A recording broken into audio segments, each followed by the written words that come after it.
आत्मा ओम कुंभीकाक्षं माम ओम विदर्भे ओम कुंभीकाक्षं ओम भागे। Hello everyone, very very good morning. कैसे हो आप सब? हम सब तो बिल्कुल ठीक हैं और उम्मीद करती हूँ कि आप सब भी बिल्कुल अच्छे होंगे और बहुत खुश होंगे। आप सभी का आपके अपने चैनल एसके ब्लॉग्स में बहुत बहुत स्वागत है। तो फ्रेंड्स, सबसे पहले आप सभी को मेरी राम राम। आप सभी के लिए परमपिता परमात्मा से प्रार्थना करती हूँ कि परमात्मा आप सभी को अच्छी सेहत बख्शे, आप सभी की सारी मनोकामनाएं पूरी हो जाएं और आप सभी के घरों में खुशियाँ ही खुशियाँ आएँ।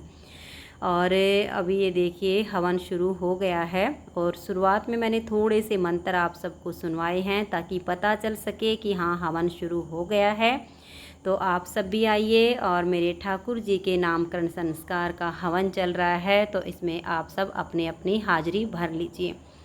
और जितनी देर हम हवन में बैठते हैं, मन वचन कर्म से अगर हम यहाँ पर बैठ जाते हैं तो फिर इतनी देर तक हमारा कोई भी बुरा कर्म नहीं बनता है। सब हमारे खाते में अच्छे ही अच्छे कर्म आते हैं, लेकिन शर्त ये होती है कि मन वचन कर्म तीनों तरह से बैठना होता है। ये नहीं होता कि बैठे हवन में हैं और विचार कहीं और जा रहे हैं, तो फिर ऐसे में बैठने का कोई लाभ भी नहीं होता है, ना ही कोई उसका फल मिल पाता है।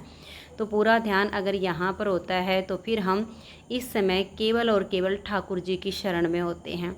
तो ये देखिए हमारे ठाकुर जी भी बहुत खुश हो रहे हैं। और विशाल के ताऊ जी पहले यहाँ नीचे बैठे थे, फिर उनके पैरों में काफ़ी दर्द रहता है तो ज़्यादा देर तक पलाथी लगा के बैठ नहीं पाते हैं, तो फिर यहाँ से उठ के और सासू माँ के पास में ही सोफे पर बैठ गए हैं।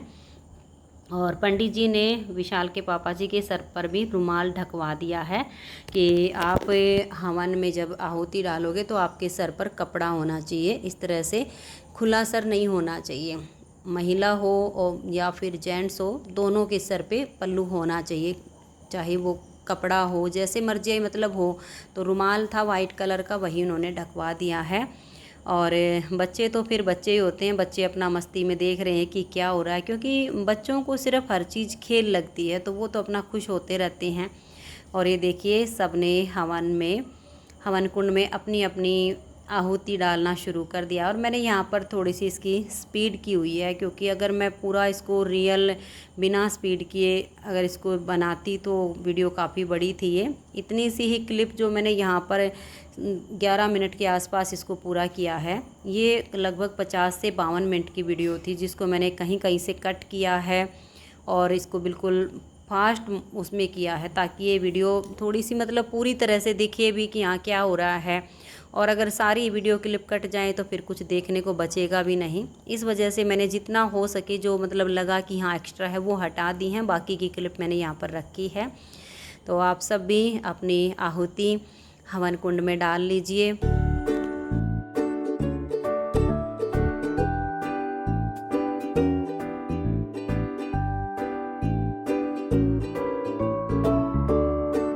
और ये देखिए यहाँ पर अब पंडित जी ने सबके हाथों पर जो मोली वाला धागा होता है वो बांध दिया है।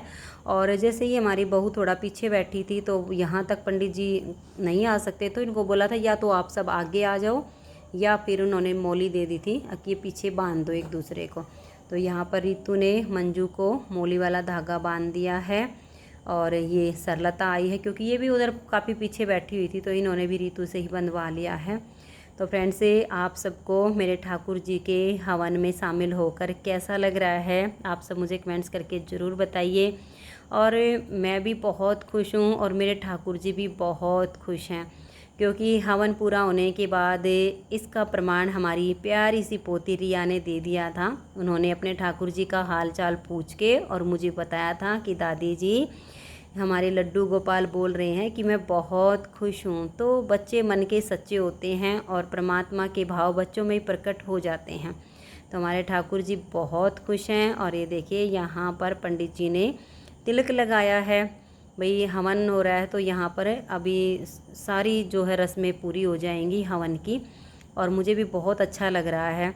और एक बहन ने कमेंट्स किया है, क्योंकि मैंने हवन की वीडियो आज ही डाली थी दोनों, और ये वाली आप सबको कल मिलेगी, कि आप बाकी अपनी नंदों को सबको बुलाती हो पर मायके वालों को नहीं बुलाती। तो देखिए मैं इस पर एक प्रॉपर वीडियो बनाऊंगी जिससे शायद समझ पाओगे आप कि मैं क्यों नहीं बुलाती हूँ, क्योंकि ये एक धार्मिक अनुष्ठान होते हैं, छोटे मोटे अनुष्ठान इनको बोला जाता है जो परिवार के बीच में बैठकर किए जाते हैं। तो यहाँ पर मायके वालों का आना ज़रूरी नहीं है।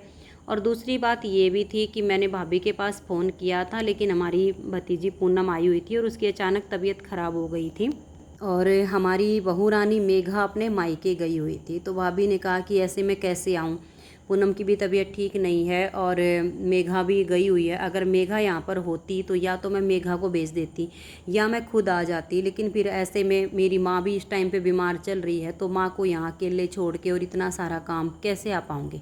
तो मैंने कहा कि चलो कोई बात नहीं, कोई इतना बड़ा तो यहाँ पर हलवाई नहीं बिठा रखा है कि भाई पूरे सभी रिश्तेदारों को इकट्ठा करना बहुत ज़रूरी है। और रही बात नंदों की, तो कोई भी चाहे छोटे से छोटा भी प्रोग्राम क्यों ना हो, घर की बेटियों को कभी नहीं भूलना चाहिए, उनको हमेशा बुलाना चाहिए। मायके वालों को बुलाओ या ना बुलाओ, लेकिन घर की बेटियों को कभी नहीं भूलना चाहिए।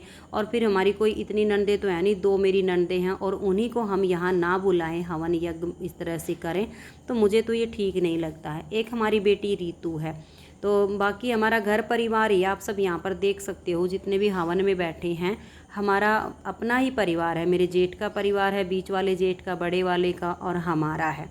और हमारी जैसे चाची सास हैं और एक मेरी देवरानी है, तो यानी कुल मिला के हमारा खुद का परिवार है और हमारी घर की बेटियां हैं।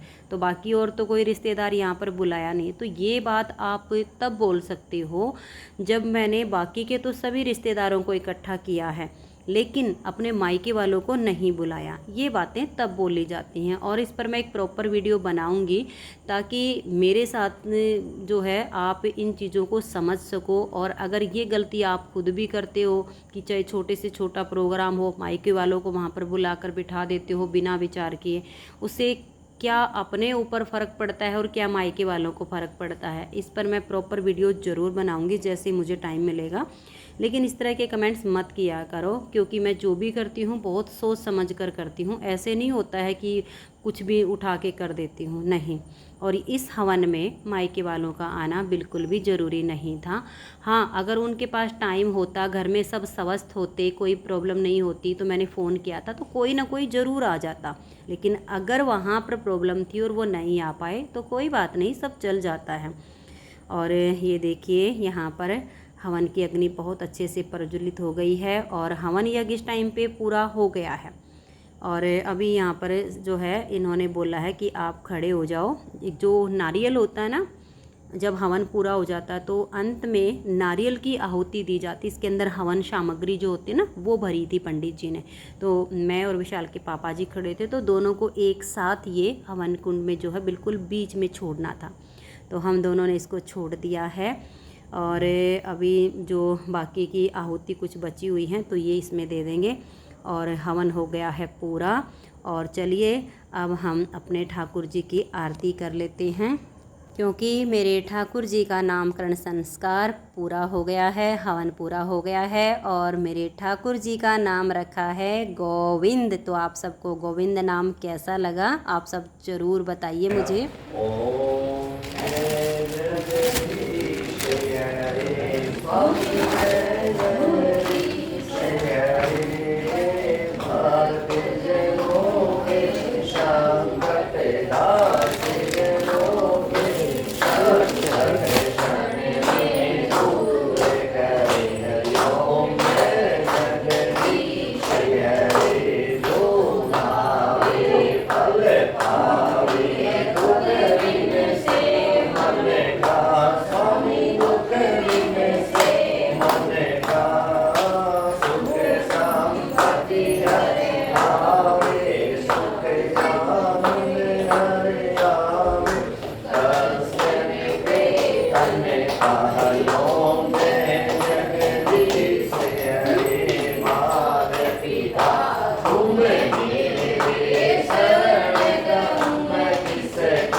तो फ्रेंड्स हवन संपन्न हो गया है, आरती भी हो गई है। और आप सबको आज की वीडियो कैसी लगी आप सब मुझे कमेंट्स करके ज़रूर बताइए। आज की इस वीडियो का मैं यहीं पर एंड करती हूँ। वीडियो अच्छी लगी हो तो वीडियो को लाइक शेयर ज़रूर कीजिए। आज की इस वीडियो में इतना ही, मिलते हैं नेक्स्ट वीडियो में। तब तक के लिए आप सभी को मेरा प्यार भरा नमस्कार। राधा स्वामी, राधे राधे, जय श्री राधे, बाय बाय। खुश रहिए और आप सब अपना अपना ध्यान रखिए। और एक बार मेरे गोविंद के लिए कमेंट्स बॉक्स में राधे राधे ज़रूर लिख दीजिए।